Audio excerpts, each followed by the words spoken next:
అవునండి. ఈరోజు మన లేఖన ప్రకారం 2 సమూయేలు గ్రంథము 8వ అధ్యాయం చదువుకున్నాం. ఈ యొక్క అధ్యాయంలో కూడా మన దావీదు గురించి, దావీదు చేసిన పోరాటాల గురించి, యుద్ధాల గురించి, దావీదు విజయాల గురించి మనం చూస్తున్నాం. కూడా మరి దావీదు ఇక్కడికి వచ్చేసరికి దావీదు మళ్ళా అంటే ఎక్కడికి వెళ్ళినా కానీ దావీదు మరి దేవుడు తోడుగా ఉన్నాడు అనే మాట మరి ఇక్కడ 2 సార్లు మనం 6వ అధ్యాయం మాత్రం మాట. దావీదు ఎక్కడికి పోయినా యెహోవా అతన్ని కాపాడుతున్నాను. తర్వాత 4వ వచనంలో కూడా దావీదు ఎక్కడికి పోయినా యెహోవా అతన్ని కాపాడుచున్నాడు మాట. ఇది కూడా అన్ని దావీదు చేసిన యుద్ధాల గురించి చదువుతున్నాం. అందరూ కూడా దావీదు మరి వీళ్ళు అందరి దగ్గర మరి యుద్ధాలు చేస్తున్నాడు, మరి వాళ్ళందరినీ పట్టుకున్నాడు, గెలుస్తున్నాడు. తర్వాత వాళ్ళు కూడా మరి దావీదును స్వీకరించి మరి ఆ రాజ్యంలో ఉండి ఉన్నవాళ్ళు దావీదు కప్పం కట్టడానికి కూడా మనం ఇక్కడ చూస్తున్నాం. ఎందుకంటే ఈయన ఎలా పాలిస్తున్నాడు అనేది చూస్తే 15వ వచనంలో దావీదు ఇజ్రాయిల్ అందరి మీద రాజై తన జనులందరినీ నీతి న్యాయమును బట్టి ఏలుచుండెను. దావీదు ఎలా ఏలుతున్నాడు అనేది మనం చూస్తే నీతి న్యాయములు బట్టి ఏలుచుండెను అనే మాట మనం చూస్తున్నాం. దావీదుకి దేవుడు ఎందుకు తోడుగా ఉన్నాడు అంటే ఈయన నీతి న్యాయములు బట్టి మరి అక్కడ రాజ్యాన్ని మరి పరిపాలిస్తున్నాడు, ఆయన ఏలుచుండెను అనే మాట మనం చూస్తున్నాం. ఎందుకంటే ఈయన దేవుని ఆజ్ఞలు పాటించిన వాడు, దేవుని మరి స్వీకరించిన వాడు, దేవుని మాటలని మరి ఇంకా తప్పకుండా పాటిస్తున్నాడు కాబట్టి మరి దేవుడు అంతకంతకి మరి ఆశీర్వదించడం అనేది మనం ఇక్కడ చూస్తా ఉన్నాం. మరి అదే విధంగా మరి సౌలును చూసినప్పుడు దేవుడు ఆజ్ఞలకు ఆయన మాట వినలేదు కాబట్టి 1 సమూయేలు గ్రంథం 28వ అధ్యాయంలో మనం చూస్తున్నాం. 28-18 చూస్తే యెహోవా ఆజ్ఞకు నీవు లోబడక అమాలేకుల విషయంలో ఆయనకు తీక్షణమైన కోపమును నెరవేర్చకపోయిన దాన్ని బట్టి యెహోవా నీకు ఈ వేళ ఈ ప్రకారము చేయుచున్నాడు. యెహోవా నిన్ను ఇజ్రాయేల్ ఫిలిష్తీయుల చేతికి అప్పగించును. యెహోవా ఇజ్రాయేల్ దండులను ఫిలిష్తీయుల చేతికి అప్పగించును. రేపు నీవును నీ కుమారులు నాతో కూడా వంతులు. ఇక్కడ మరి 2 విషయాలు మనం చూస్తే సౌలు ఏంటో మరి దేవుని ఆజ్ఞకు లోబడక, దేవుడు చెప్పిన మాట వినక మరి తన కుమారులకు కూడా మరి మరణం అనేది తెచ్చుకోవడం అనేది మనం చూస్తున్నాం. మరి ఇక్కడ దావీదుకి వచ్చేసరికి దేవుడు దేవుని యొక్క నీతి న్యాయాలు జరిగించాడు కాబట్టి తనతో పాటు తన పుట్టబోయే సంతానం కూడా దేవుడు ఆశీర్వదిస్తున్నాడు. పుట్టబోయే సంతానం కూడా నేను ఆశీర్వదిస్తాను, స్థిరపరుస్తాను అని చెప్పేసి కూడా దేవుడు ఇక్కడ మన శుక్రవారం రోజు దేవుడు మరి అధ్యాయంలో మాట్లాడటం అనేది మనం చూస్తాం. అంటే దేవుని ఆజ్ఞకు లోబడిన వాళ్ళు లోబడకపోతే ఎలా ఉంటుంది, లోబడితే ఎలా ఉంటుంది అనేది మరి 2 మనం చూసినప్పుడు మరి సౌలు ఏ విధంగా చనిపోయాడో మనందరికీ తెలుసు. దేవుడు ఆజ్ఞకు లోబడలేదు, మరి తనకి ఇష్టమైనట్టుగా మరి దావీదుని మరి తరుగుతూనే ఉన్నాడు, వేరే ఆలోచన లేకుండా. మరి చివరికి దేవుడు ఆయన తీసివేయడం జరిగింది. కానీ దావీదు వచ్చేసరికి చిన్న చిన్న పొరపాట్లు జరిగినా కానీ వెంటనే సరి చేసుకోవడానికి మరి దేవుడు సహాయం చేశాడు. మరి ఆయన మాత్రం మన దేవుడి మీద ఆధారపడి మరి ఆయన నీతిని న్యాయాన్ని మరి ఆయన పరిపాలనలో మరి జనులకి మరి నీతి న్యాయంగా మరి ఆయన పరిపాలించడం అనేది మనం ఇక్కడ ఈ అధ్యాయంలో చూస్తున్నాం. ఎందుకంటే నీతి న్యాయం జరిగించే వారికి దేవుడు చాలా సమీపంగా ఉంటాడని మరి ఇక్కడ మనం కీర్తన 145 కీర్తన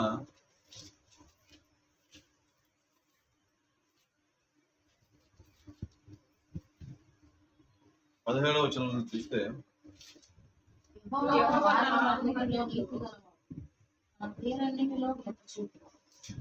మొదలుపెట్టు వారికి అందరికీ తనకు నిజముగా మొదలుపెట్టిన వారందరికీ యెహోవా సమీపంగా ఉన్నాడు. తన యందు భయభక్తులు గల వారి కోరిక ఆయన నెరవేర్చును. వారి మొర ఆలకించి వారిని రక్షించును. యెహోవా తను ప్రేమించిన వారందరినీ కాపాడును. అయితే భక్తిహీనులందరినీ నాశనం చేయను. కాబట్టి దేవుడు ఎంత సమీపంగా ఉన్నాడంటే ఆయన మార్గములో అన్నిటిలో నీతి గలవాడు. తన క్రియలు చొప్పున తనకు మొరబెట్టు వారందరికీ ఎవరైతే ఆయన మార్గాల్లో ఆయన నీతిని వెతుకుతారో, ఆయన నీతిని వెతికిన వారందరికీ కూడా దేవుడు ఎప్పుడు కూడా సమీపంగా ఉంటాడు అని మరి ఇప్పుడు వాక్యంలో మనం చూస్తున్నాం.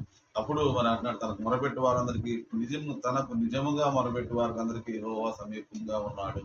ఆయన భయభక్తులు గల వారందరికీ ఆయన కోరిక నెరవేర్చాడు. కాబట్టి ఎప్పుడైతే మరి దేవుని మార్గంలో, అందుకనే అంటున్నాడు మరి మత్తయి సువార్తలో ముందుగా ఆయన రాజ్యాన్ని నీతిని వెతకమని, వెతకండి తర్వాత మీకు అన్ని అనుగ్రహించబడతాయి అని వాక్యంలో మనం చూస్తున్నాం. కాబట్టి మరి అలాగే మరి దేవుని నీతిని మనం కూడా వెతకాలి. ఎందుకంటే ఇక్కడ చూస్తే మరి దావీదుకి దేవుడు అన్ని సమకూర్చాడు. మరి అక్కడ తర్వాత దేవుడు ఎంతగా ఆశీర్వదించాడంటే మరి బంగారము వెండి కూడా మరి దావీదు మరి సంపాదించడానికి దేవుడు సహాయం చేశాడు. అవన్నీ కూడా దేవుడికే పట్టించాడు కానీ తన సొంతానికి మాత్రం ఎక్కడ వాడుకోలేదు. అవన్నీ కూడా మరి వచ్చిన బంగారము వెండి ఆయనకు వచ్చిన బహుమానం కూడా తీసుకెళ్లిపోయి ఎందుకంటే ఆయన సమృద్ధిగా ఉంది ఉండమే కాక మరి ఇది దేవుడి నుంచి వచ్చింది కాబట్టి ఆయనకు కావాల్సింది ఏంటంటే తన ప్రజలు క్షేమంగా ఉండాలి, దేవుడి కోరిక నెరవేరాలనేది ఆయన కోరిక కాబట్టి మరి ఆ విధంగా వచ్చిన బంగారాన్ని వెండి కూడా దేవుడి కొరకు ప్రతిష్ఠించాడు. తర్వాత తర్వాత తర్వాత మరి ఎంత కూడా మరి మందిరం కట్టడానికి ఉపయోగించారు. అంటే ఈ విధంగా ఎప్పుడైతే మరి దేవుని మరి ఆయన కోరిక అది మరి మందిరం కట్టాలనే కోరిక కాబట్టి ఆయన తన ఎందు భయభక్తులు గల వారి కోరిక ఆయన నెరవేర్చును. నిజంగా తర్వాత తన కుమారుడు వచ్చి ఆ యొక్క నీ సంతానమే వచ్చి మందిరాన్ని కట్టదని చెప్పి కూడా మరి ఆయన కోరిక ఆయన తర్వాత కూడా మరి దేవుడు ఆ కోరికను తీర్చడం అనేది మనం అందరం చూస్తున్నాం. ఎంతగా అంటే మరి దేవుడు ఎందుకు ఇంకా చూస్తే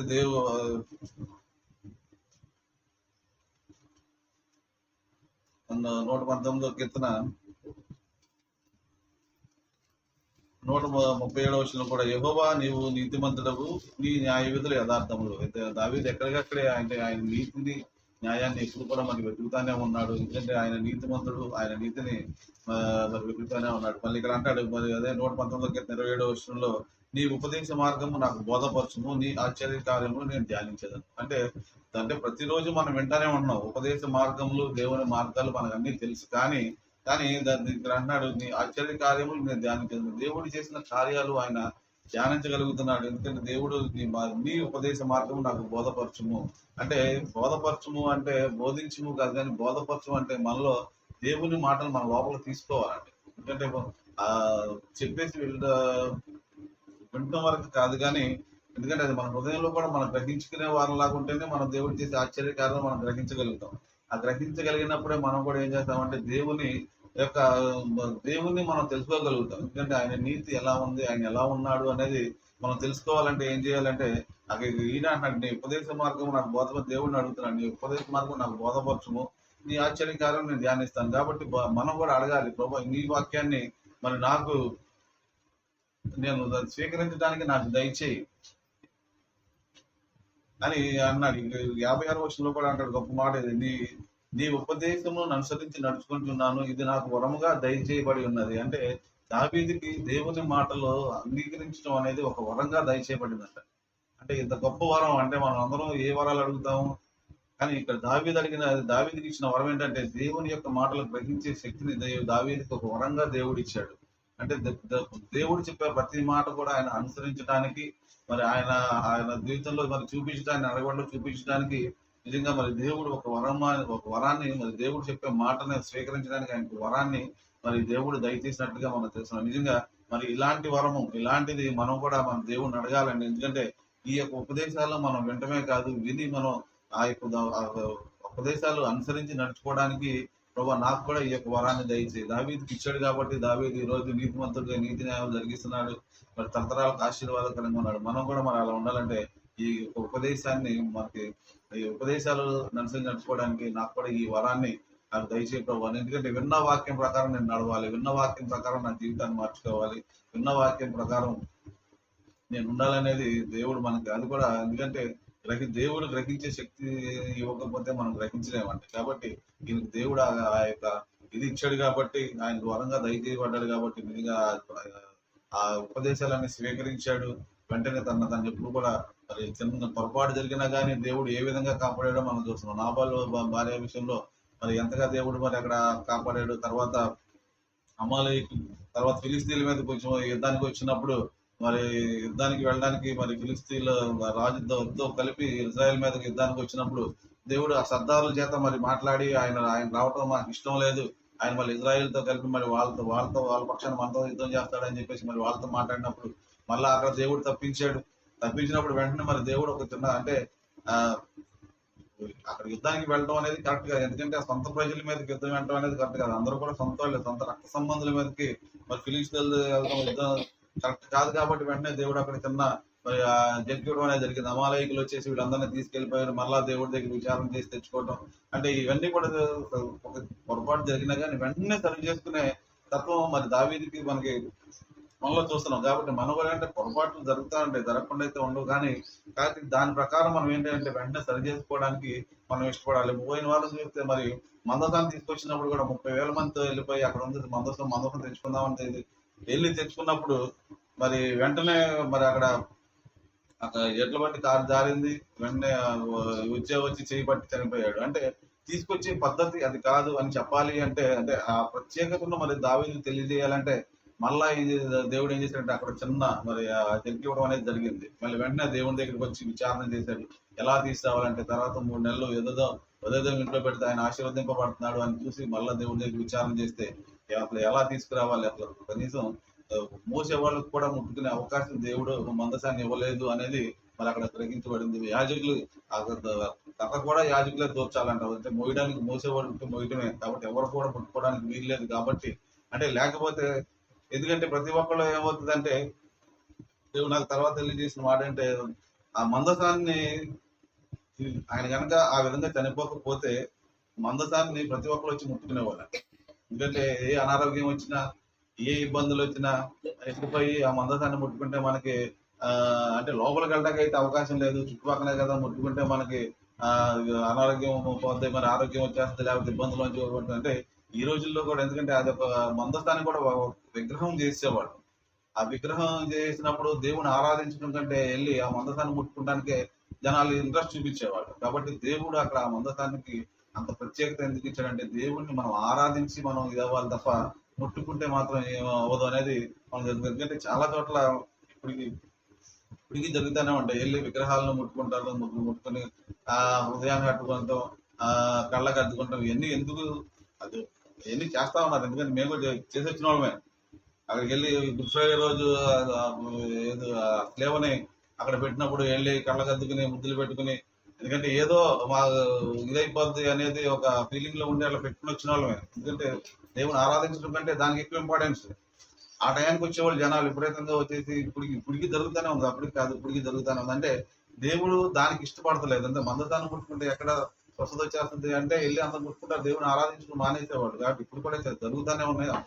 అప్పుడే కాదు. కాబట్టి దేవుడు అందుకని ఎవరిని కూడా ముట్టుకోవడానికి దేవుడు అవకాశం ఎందుకు ఇవ్వలేదంటే దేవుడు తన బిడ్డలు ఎందుకు సృష్టించాడంటే దేవుడు తనను ఆరాధించాలి, తన ద్వారా మనం పొందుకోవాలి తప్ప అంతేగాని ముట్టుకుంటేనో లేకపోతే మోస్తేనో అనేది కాదు. కాబట్టి అందుకనే అక్కడ కూడా మరి దేవుడు మరి దావీదుని చక్కగా సరైన మార్గంలో మరి అక్కడ నడిపించాడు. ఎందుకంటే ఆ ప్రత్యేకతను వాళ్ళకి తెలియజేశారు. ఎవరు కూడా అప్పటి వరకు కనీసం దాన్ని ముట్టుకోవడానికి దగ్గర రావడానికి కూడా మరి ఎందుకు భయపడతారంటే ఆ ఉద్యోగం చనిపోవడం అనేది మరి అక్కడ చూస్తాం. కాబట్టి ఆ విధంగా మరి దేవుడు తర్వాత అలా అలా మరి దావీదుని మరి ప్రత్యేకపరుచుకున్నాడు. నిజంగానే మరి దావీదుకి ఇచ్చిన వరాన్ని బట్టి ఆ దేవుడి యొక్క మాటల్లో బట్టి మరి ఆయన చక్కగా మరి వాళ్ళందరినీ పరిపాలించడం అనేది మనం చూస్తున్నాం. కాబట్టి దేవుడి యొక్క మనకు కూడా మరి దేవుడు తన కుమారుడు అనుగ్రహించాడనే మాట మనం ఇక్కడ ఇర్మియా గ్రంథము 23వ అధ్యాయం 5వ వచనం నుంచి చూస్తానండి. 5-6 వచనాలు. 23 ఇర్మియా గ్రంథం 23:5. యెహోవా ఇలాగ ఆజ్ఞ ఇచ్చుచున్నాడు, రాబో దినముల్లో నేను దావీదునకు నీతి చిగురును పుట్టించదను, అతడు రాజై పరిపాలన చేయను, అతడు వివేకముగా నడుచుకొనుచు కార్యము జరిగించుచు భూమి మీద నీతి న్యాయములు జరిగించును, అతని దినముల్లో యోధా రక్షణ నందును, ఇజ్రాయేల్ నిర్భయముగా నివసించును, యెహోవా మనకు నీతి అని అతనికి పేరు పెట్టబడను. కాబట్టి యేసుక్రీస్తు వారి పేరు ఇక్కడ మనకి ఏం కనబడుతుంది అంటే నీతి అనే పేరు మనకి ఇక్కడ కనబడుతుంది.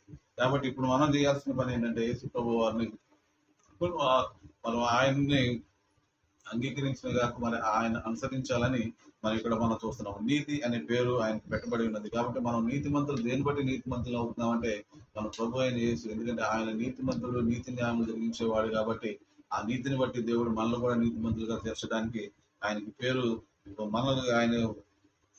కాబట్టి యెహోవా మనకు నీతి అని అతనికి పేరు పెట్టబడిన. కాబట్టి మనకి నీతి ఎవరంటే యేసుక్రీస్తు ప్రభు వారే మనకి నీతి. ఆయన ఎక్కడి నుంచి వచ్చాడంటే మనకు దావీదు చిగురులో నుంచి వచ్చినట్లుగా మనం చూస్తున్నాం. అంటే దావీదును ఎంతగా ఆశీర్వదించాడో దేవుడు అంటే ఆయన నీతి న్యాయములు జరిగించాడు.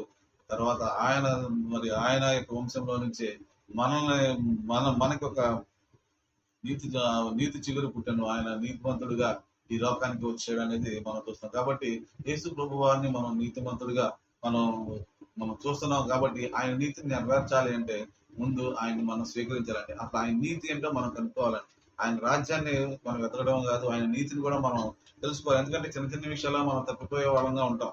ఎందుకంటే ఆయన నీతిని మనం ముందు వెతకంటే మనం అనుకుంటాం మనం బాగానే ఉన్నాం కదా, మనం నీతిగానే ఉన్నాం కదా, మనం అన్ని క్రమంగానే పాటిస్తున్నాం కదా, మనం ఇంకేంటి అనుకుంటాం. మొన్న నేను ఒక చిన్న ఇన్సిడెంట్ చెప్తానండి.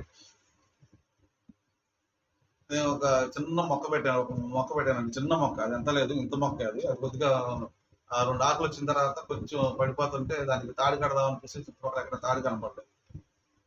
తాడు కనపడకపోతే తర్వాత బయటికి వెళ్ళి వస్తా ఉంటే మా ఇంటి ముందు ఒక ఫ్లెక్సీ ఒకటి పెట్టారు. పవన్ కళ్యాణ్ ఫ్లెక్సీ, ఆయన మన సైడ్ బర్త్డే అయితే ఆ ఫ్లెక్సీ ఒకటి పెట్టి దాన్ని తాడుతో కట్టేశారు.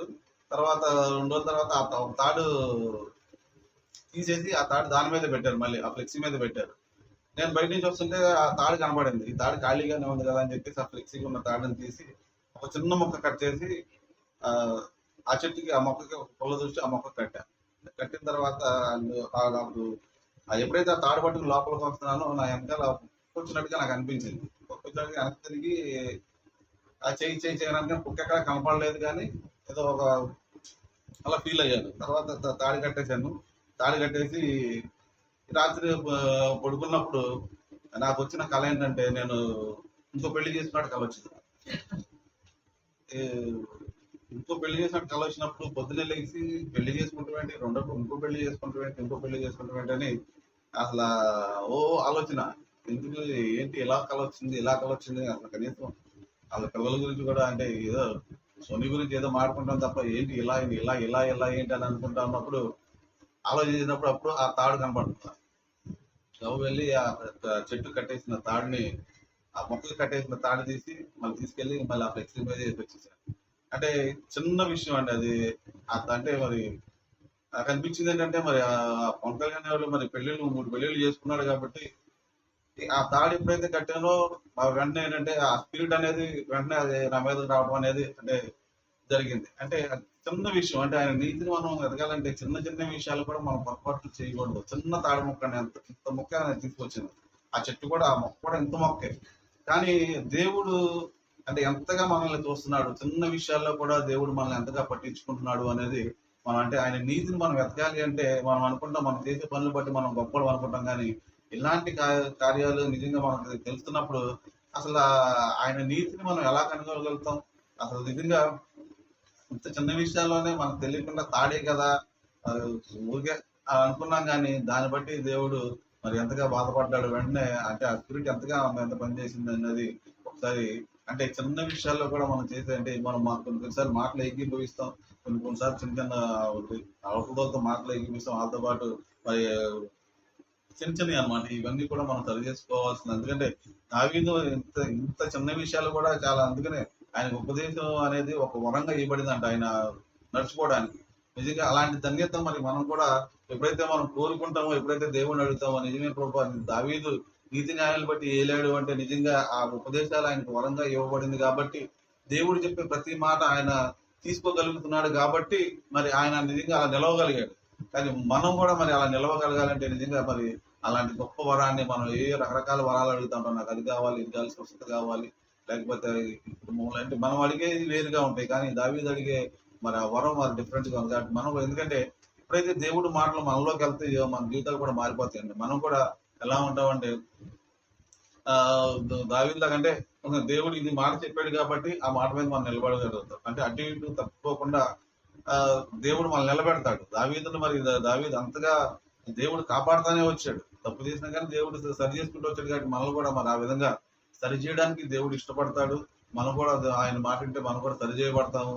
మనం కూడా దేవుని నీతిని కూడా మనం శోభించగలుగుతాం. కాబట్టి ఇలాంటివి చిన్న చిన్నవి అండి. ఎందుకంటే ముందు ఆయన నీతిని వెతకాలి అంటే మనం ఎక్కడ రావాలంటే దేవుని దగ్గరికి రావాలి. ఆయన ఉపదేశాలు వింటమే కాదు, అది లోపలికి తీసుకోవాలి, దాని ప్రకారం నడుచుకోవాలి. ఎందుకంటే అలా నడుచుకోకపోతే మనం ఏంటంటే తప్పిదాల్లో మనం వెళ్ళిపోతా ఉంటాం. ఎందుకంటే నాకు తెలిసిందే నీతి అని అనుకుంటే అది తప్పు. ఎందుకంటే చాలా మందిని చూస్తూ ఉంటాం, చాలా మందిని కలుస్తూ ఉంటాం, వాళ్ళతో మాట్లాడినప్పుడు అనిపిస్తూ ఉంటుంది మేము ఇలా ప్రార్థన చేస్తాం, అలా చేస్తాం, ఇలా ఇట్లా వాక్యం చదువుతాం, ఇవన్నీ చెప్తున్నప్పుడు నిజంగానే, కానీ మరి కొన్ని విషయాలు చూసినప్పుడు మరి చాలా ఇబ్బందికర పరిస్థితులు మరి వాళ్ళ దగ్గర ఎదుర్కోవాల్సి వస్తూ ఉంటుంది. కాబట్టి ఇలాంటివన్నీ కూడా చాలా జాగ్రత్తగా ఆయన నీతిని వెతకడం అంటే మామూలు విషయం కాదండి. ఈజీగా చెప్పేసినంతగా ఆయన నీతి వెతకడం కాదు. కాబట్టి అందుకనే మరి వాక్యం మీద మనం ఆధారపడితేనే, వాక్యాన్ని మనం ఎప్పుడైతే ఆ దావీదులాగా మనం ఎప్పుడైతే స్వీకరించగలుగుతామో అప్పుడే ఆయన నీతిని గురించి మనకు ఒక అవగాహన ఉంది. నీతి గురించి మనం తెలుసుకోగలుగుతాము.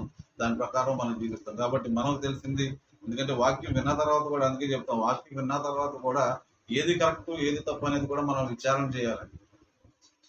ఎందుకంటే అబ్రహాం అంటాడు, యెహోవాను అతను నమ్మాను కాబట్టి అతను నీతిగా ఎంచబడ్డాడు. అంటే దేవుడిని నమ్మాడు కాబట్టి నీతిగా ఎంచబడ్డాడు. కాబట్టి మనం యేసుక్రీస్తు వారిని నమ్మి మనం కూడా నీతిగా ఎంచబడాలంటే మరి దేవుడు చెప్పిన ప్రతి మాట, అబ్రహాము దేవుడు మరి ఎంతగా మరి దేవుడు చెప్పాడు, నువ్వు వచ్చే అన్నప్పుడు ఏం ఆలోచించకుండా వచ్చేసాడు. కాబట్టి మనం అలా వెళ్ళగలుగుతామా? ప్రభు రావు వాళ్ళ తోటకి వచ్చే అంటే మనం వెళ్ళగలుగుతామంటే మనం రకరకాలుగా ఆలోచిస్తాం. నా కుటుంబం ఏమైపోద్ది, నేనేమైపోతాను, అది ఇది అయితే. ఇలాంటి ఆలోచనలు లేకుండా మరి అబ్రహాం వచ్చాడు కాబట్టి మరి అబ్రహాం నీతిమంతుడిగా అయ్యాడు. కాబట్టి దావీదు కూడా మరి దేవుడు చెప్పిన ప్రతి మాటను బట్టి మరి ఆయన సరి చేసుకుంటూ ఆయన తన జీవితాన్ని వదిలినాడు కాబట్టి దేవుడు ఆయన నీతి న్యాయాలు జరిగించాడు కాబట్టి ఆయన కుటుంబాన్ని ఆశీర్వదించాక తన సంతానాన్ని కూడా దేవుడు ఎంతగా ఆశీర్వదించాడు అనేది మనం గత కొన్ని వారాలుగా మనం చదువుతున్నాం. దావీదు యొక్క వంశం గురించి ఇప్పటికి కూడా మరి దావీదు ఆఖరి అధ్యాయం వరకు కూడా దావీదు కనపడతా ఉంటాడు. ఆఖరి ప్రకటన గ్రంథం ఆఖరి అధ్యాయంలో కూడా అంటాడు, నేను దావీదు వేరు తీరుడని యేసు ప్రభు వారు అన్న మాట మనకు అక్కడ కనపడతా. అంటే దావీదుని ఎంతగా, అంటే ఆయన జీవితం మరి దేవుడితో ఎంత ముడిపడిపోయిందో, దేవుడితో ఎంత కనెక్ట్ అయిపోయి ఉన్నాడో, దేవుడిని ఎంతగా ఆరాధించాడో. అసలు దేవుడు తప్ప అంటే ఆయనకు వచ్చిన ఆస్తి బంగారం వెండి కూడా దేవుడికే ప్రతిష్ఠించాడు, కానీ ఆయన తీసుకున్నట్లుగా మనకి ఇక్కడ వాక్యంలో మనకు అంతగా దేవుడిని ఆరాధించాడు కాబట్టి దేవుడు ఆయన అంతగా ఆశీర్వదించాడు. కాబట్టి మనం ఆజ్ఞలు పాటిస్తే దావీదులాగా దేవుడు ఆశీర్వదిస్తాడు. ఆజ్ఞలు పాటించకపోతే సౌలుని ఏం చేశాడంటే తన కుటుంబాన్ని కూడా నాశనం అయిపోయారు. అంటే అలా అంత వేరియేషన్ అనేది మరి దేవుడు అక్కడ మనం చూపిస్తున్నాడు. కాబట్టి ఆయన మాటలు ఆయన ఆజ్ఞలు మనం అనుసరించి దాని ప్రకారం మరి యేసు ప్రభు వారు ఈ లోకానికి వచ్చారు కాబట్టి ఆయన మాదిరిగా మన ముందు నడిచారు.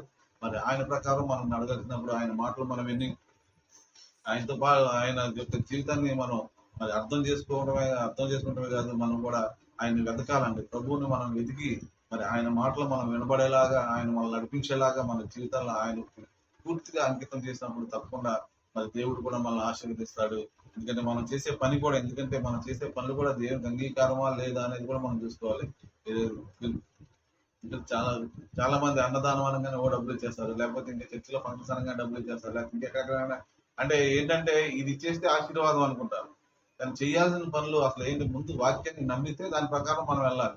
నమ్మకుండా ఇది ఇచ్చేయడం వల్ల ఆశీర్వాదం అంటే దేవుడి కొరకు ఇస్తే ఆశీర్వాదమే, ఇవ్వద్దని నేను అంటలేదు, కానీ అది ఆశీర్వాదమే. కానీ అదే ఆశీర్వాదం అనేది కాదు, కానీ అది ఒక పార్ట్. కానీ మిగిలింది ఏంటంటే వాక్యం అనేది మనకు ఆశీర్వాదం. కాబట్టి ఇది మనం ఎప్పుడైతే మనం హృదయాల్లో స్వీకరించగలుగుతామో, మనం ఇచ్చే దాన్ని బట్టి అంటే హృదయపూర్వకంగా మనం ఇవ్వగలుగుతాము. అంటే అప్పుడు మనం ఏంటంటే దేవుడు ఆశీర్వదిస్తా, ఇది ఇస్తే ఆశీర్వాదం అనేది మనం, ఇది దేవుని నీతి కాబట్టి మనం ఇస్తున్నాము. దేవుడికి ఇచ్చి అక్కడే అన్నాడు, దేవుడు నాకు ఇచ్చి హృదయపూర్వకంగా ఇచ్చి మనం దేవుని శోధించమని కూడా వాక్యం సెలవిస్తుంది. కాబట్టి అది కూడా ఏంటంటే దేవునికి అంగీకారంగా మనం ఇచ్చేది కూడా దేవునికి అంగీకారమైన బలిగా మనం ఇచ్చినప్పుడు దేవుడు ఆశీర్వదిస్తాడు. మరి మొదట్లో మరి హేబేలు కయ్యని విషయంలో మరి ఎవరైతే మరి ఆ హృదయపూర్వకంగా ఇచ్చాడో దేవుడు ఆశీర్వదించాడు. అంటే ఇవ్వాలి కాబట్టి ఇవ్వటం కాదు, అంటే అది ఇస్తే ఆశీర్వాదం కాదు, హృదయపూర్వకంగా ఇస్తే ఆశీర్వాదం అనేది ఇక్కడ దావీదు చేసిన పని అదే. హృదయపూర్వక వచ్చిన దాన్ని తీసుకెళ్లి మొత్తం ప్రతిష్ఠించాడు, ఆయన ఆశీర్వాదం పొందుకున్నాడు. కాబట్టి ఈ విధంగా ఏది చేసినా కానీ హృదయపూర్వకంగా దేవుని సమక్షంలో మరి దేవునికి అంగీకారంగా మనం చేయగలిగితే ఏ పనైనా సరే అది ఆశీర్వాదంగా ఉంటది. దేవుని నీతిని మనం కూడా నెరవేర్చిన వాళ్ళు అవుతాం. దేవుని నీతి మనకు కూడా వస్తుంది. కాబట్టి దేవునితో కలిసి అంటే దేవుడు మనతో కూడా ఉంటాడు, మనం దేవునితో పాటు కలిసి మనం ఉండటానికి దేవుడు సహాయం చేస్తాడు. మన అటాకి మత్తయి సువార్త 17వ అధ్యాయంలో కూడా ఒక మాట ఉంటుందండి.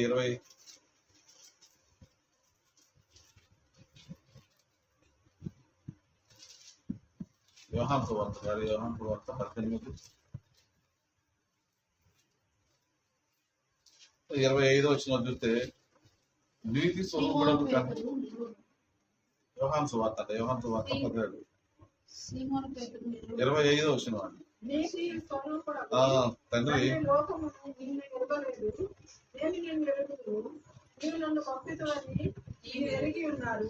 నీవు నా యందు ఉంచిన ప్రేమ వారి యందు ఉన్నట్లు నేను వారి యందు ఉన్నట్లు వారికి నీ నామం తెలియజేస్తుంది.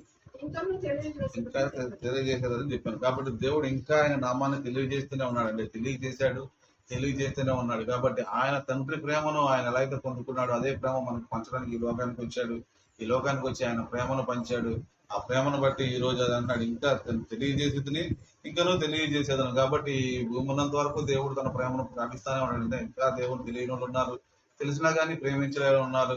మరి ఈ విధంగా మరి దేవుని ప్రేమను అందరూ తెలుసుకోవాలంటే ముందు ఆయన నీతిని, ఆయన చేసే కార్యాలను, ఆయన నీతి కనుక మనం వెతికినట్టయితే తప్పకుండా దేవుడు మరి ఆయన ప్రేమను మనకు తెలియజేస్తాడు. మనం కూడా ఆయన వెతుకుతాము, ఆయన కూడా మనం ప్రేమించే వాళ్ళంగా ఉంటాం. ఎప్పుడైతే మనం ఆయన ప్రేమిస్తామో ఆయన ఏం చేస్తాడంటే ఆయన ప్రేమించిన వారికి, మరి ఆయన భయభక్తులు గల వారికి ఆయన కోరిక నెరవేర్చినట్టుగా మనం ఆయన ప్రేమిస్తే మళ్ళీ ఆయన తప్పించడమే కాదు, మనల్ని కూడా ఆయన ఏంటంటే మన యొక్క కోరికలు కూడా దేవుడు తీరుస్తాడు. దావీదుకి ఏ విధంగా అయితే తన కోరికలు తీర్చాడో ఆ విధంగా దేవుడు మన కోరికలు కూడా తీరుస్తాడు. కాబట్టి మనం ఏంటంటే దేవుణ్ణి ప్రేమించడానికి మనం దేవుని ప్రేమించాలి. అది ఎలా ప్రేమించాలంటే మరి వాక్యాన్ని బట్టి మనం దేవుని ప్రేమించాలి. ఆయన మనం ప్రేమించాడు కాబట్టి మనం ఆయన ప్రేమించాలి అనేది, ఆయన ప్రేమ మనకు చూపించాడు. ఆ ప్రేమను కూడా మనం కూడా అందరికీ మన ఆ ప్రేమను పంచిపెట్టే వారంగా ఉండాలని ప్రభు గారిని కోరుకుంటూ, మరి దావీదులాగా మనందరం కూడా ఆ ఉపదేశాలు మనకి ఒక వరంగా దయచేయబడాలని, ఎందుకంటే ఉపదేశాలు మనం స్వీకరించగలిగితేనే మనం కూడా ఆయన నీతిని వెతగలుగుతామని మరి ప్రభు పేరు కోరుకుంటూ దేవుడు తన వాక్యం దీవించుగాక.